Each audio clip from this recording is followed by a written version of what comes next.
case you're wondering where on earth we are, we're at the Chamonix restaurant on the bottom of the chairlift in Pila.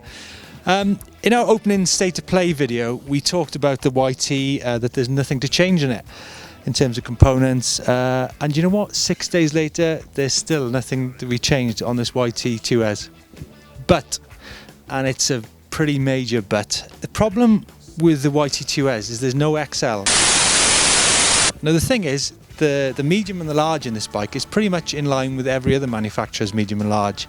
But the thing is, out here we've been able to ride like a XL demo and a XL session, and the riders have been varying between 5'10" and 6'1", and they all prefer the comfort on the bigger bike. And also kind of like it goes back to what we said a few years ago, is that fatigue becomes more of an issue on the longer tracks.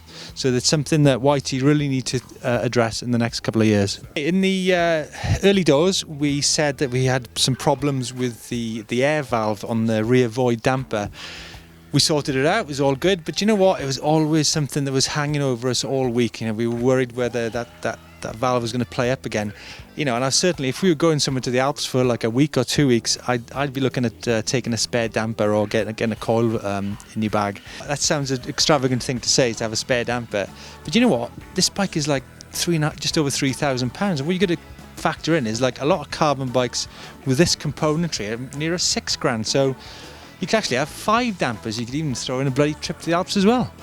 Now, suspension wise, the Boss felt better in the rear when we were running harder suspension settings. We ran the recommended settings in the FCV rear ideal up front.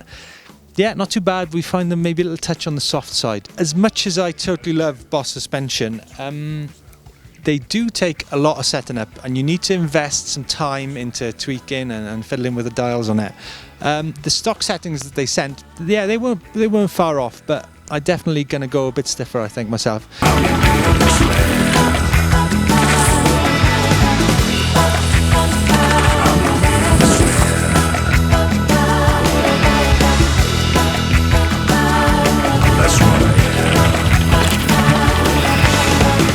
Okay, so how did the bike perform? How did it handle? Well, on the top part of the track, kind of from the start to 2 minutes, it was great.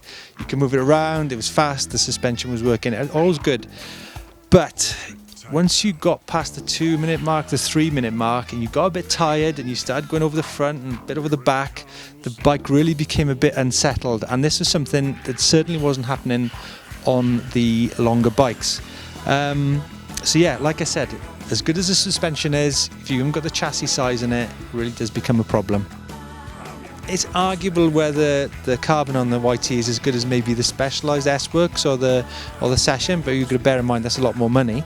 But it's quiet. I mean, it's a stiff bike. It's fun to ride. I mean, you know, maybe on the short tracks, you know, that's where it shines. But reliability is fantastic. Componentry is fantastic.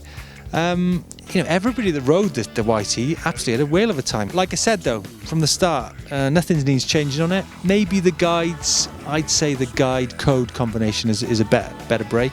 So you know what? You could actually get a YT Tues and a Capra for the price of a lot of carbon fibre downhill bikes out there.